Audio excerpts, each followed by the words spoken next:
البدع والأهواء، أهل البدع العقائدية وأهل البدع السياسية. نقول بيننا وبينكم السلف، بيننا وبينكم الكتب، كان فيقول البدع بيننا وبينكم. Bismillahirrahmanirrahim. Alhamdulillah wassalatu wassalamu ala Rasulillah wa ala alihi wa sahbihi wa man walaha ma ba'd. Kita lanjutkan bacaan kita terhadap kitab Syarah Muqaddimah Tafsir karya Asy-Syaikh Muhammad bin Shalih Al-Utsaimin. Ada Muqaddimah Tafsir karya Syekhul Islam Ibnu Taimiyah rahimahullah. Tinggal sedikit lagi. Insyaallah taala kita selesaikan beberapa hari yang akan datang insyaallah taala. Nah, barakallahu fikum. Untuk kitab selanjutnya menyusul atau dulu pernah tak bagikan dulu ya. Tak taruh di sana itu, kalau misalkan nanti yang belum dapat ya difotokopikan lagi nanti insyaallah. Naam.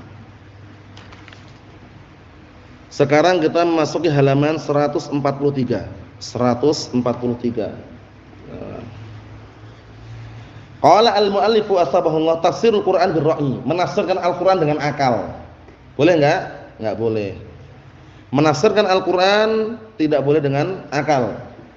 Tapi menafsirkan Al-Qur'an, imma Al-Qur'an dengan Al-Qur'an atau Al-Qur'an dengan As-Sunnah atau apa? Al-Qur'an dengan penafsiran para sahabat. Paham ya? Nah, adapun kalau penafsiran Al-Qur'an dengan akal, jangan. Karena sekarang di Indonesia lagi ngetren-ngetrennya. Antum kalau lewat pinggir jalan antum jumpai MTA. Pernah lihat tulisan itu MTA?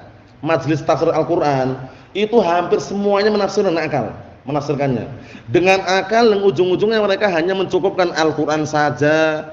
Kalau orang berpedoman dengan Al-Qur'an saja enggak cukup, harus Al-Qur'an dan As-Sunnah. Nah, coba bayangkan, mereka kalau mau wudu, gerakan wudu, mau sholat, gerakan sholat, mau zakat, takaran-takaran zakat, di mana dijumpai? Dalam hadis atau As-Sunnah? Dalam Al-Qur'an enggak ada. Mereka cukup Al-Qur'an katanya. Oleh karena itu enggak asing lagi kalau sebagian mereka menghalalkan hewan-hewan yang haram. Yang mereka haramkan diantaranya disebutkan dalam Al-Qur'an karena dohir ayatnya. Nah, barakallahu fikum. Apa itu? Al-maitah, bangkai. Kemudian dam, darah. Lamun khinzir, babi. Kemudian sesembelian yang tidak disebut padanya nama Allah. Itu yang haram, selain itu halal. Allah musta'an. Dulu pernah dikisahkan dan diperdengarkan pada anak juga, walaupun secara tidak langsung menghalalkan anak tikus. Karena dalam Al-Qur'an enggak ada pengharamannya. Antum tahu anak tikus antum? Nah, anak tikus itu kalau dalam bahasa Jawa namanya cindil. Cindil itu katanya halal katanya. Paham ya?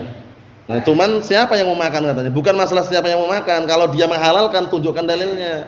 Ibunya aja haram, ya enggak, apalagi anaknya. Paham ya?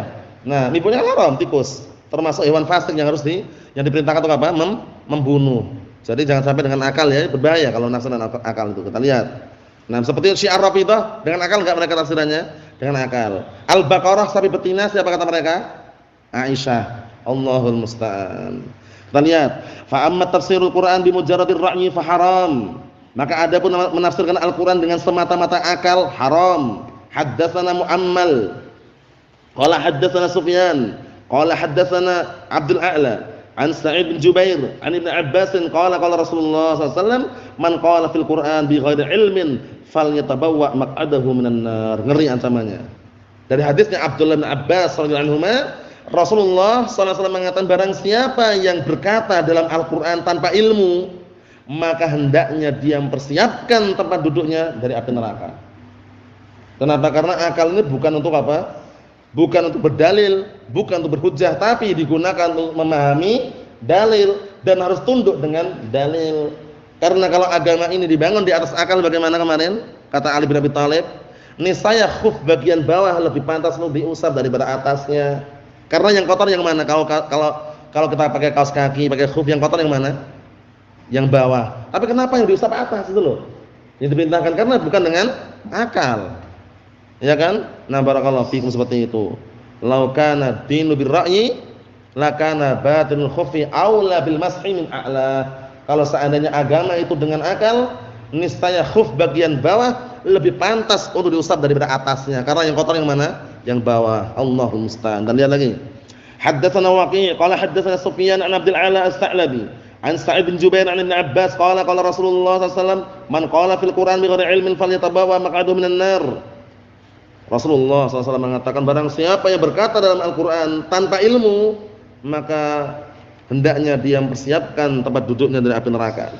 Wa bihi ila Tirmidzi qala haddatsana Abd bin Humaid qala haddatsana Hibban bin Hilal qala haddatsana Suhail akhu Hizam al-Qat'i qala haddatsana Abu Imran al-Jawni an Jundub qala Rasulullah SAW man qala fil Quran bi ra'yihi fa asaba faqad akhta. Ini penting ini.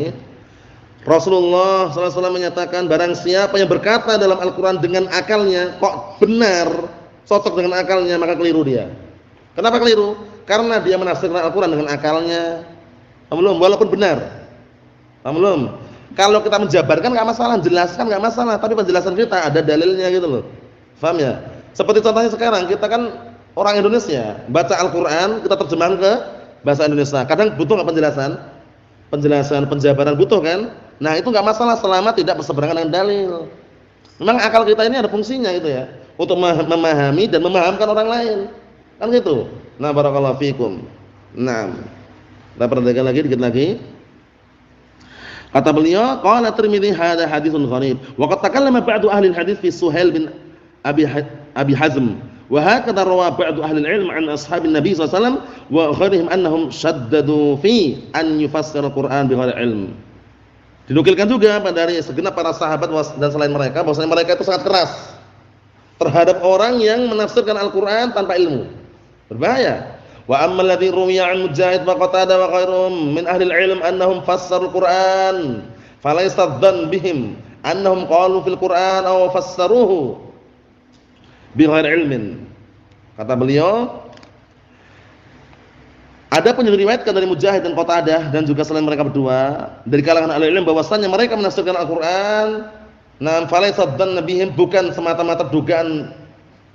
Barakallahu fiik, menduga mereka, menyangka mereka bahwasanya mereka berkata dalam Al-Qur'an atau menafsirkan Al-Qur'an bighairi ilmin, tanpa ilmu, enggak. Aw min qibal anfusihim, atau dari muncul dari mereka sendiri. Contohnya gini, Mujahid menafsirkan, Qatadah menafsirkan, itu antum jangan menyangka bahwasanya itu munculnya dari akal mereka sendiri. Paham belum? Karena Mujahid ini murid seniornya, murid senior seorang mufassir, itu siapa? Abdullah Ibnu Abbas radhiyallahu anhuma, Mujahid bin Jabr. Nah, sampai-sampai para ulama ada di antara mereka yang mengatakan apa? Idza ja'aka tafsir an Mujahid fa hasbuka bih. Kalau datang tafsir kepadamu dari Mujahid, cukup bagimu. Idza ja'aka tafsir an Mujahid fa hasbuka bih. Kalau datang tafsir kepadamu dari Mujahid, cukup bagimu. Karena Mujahid bin Jabr muridnya siapa? Abdullah Ibnu Abbas radhiyallahu anhu. Naam. Kita lihat lagi di sini.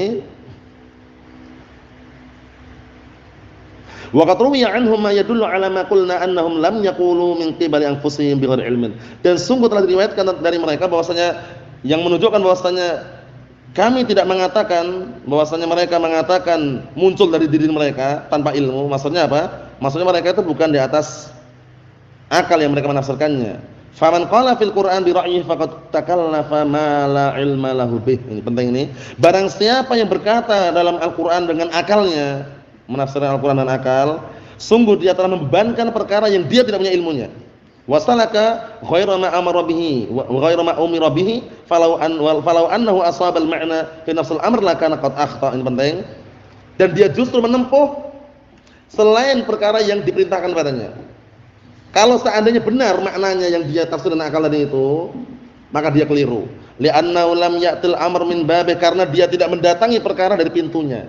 Apa pintunya itu? Al-Qur'an dan As-Sunnah. Dia malah melalui akal, bukan melalui pintunya.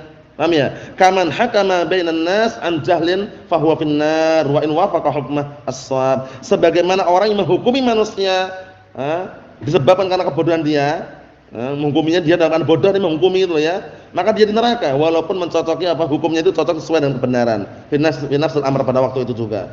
Lakin yakuna akhaf jurman mimman akhta, tapi lebih ringan kejahatannya barakallahu fikum dibanding orang yang keliru. Wallahu a'lam. Ini barakallahu fikum. yang sebutan oleh beliau. Jadi kesimpulannya yang kita baca ini kesimpulannya apa? Kesimpulannya enggak boleh menafsirkan Al-Qur'an dengan apa? Dengan akal. Upayakan kita semuanya mengkondisikan mempelajari ilmu seperti ini agar kita paham.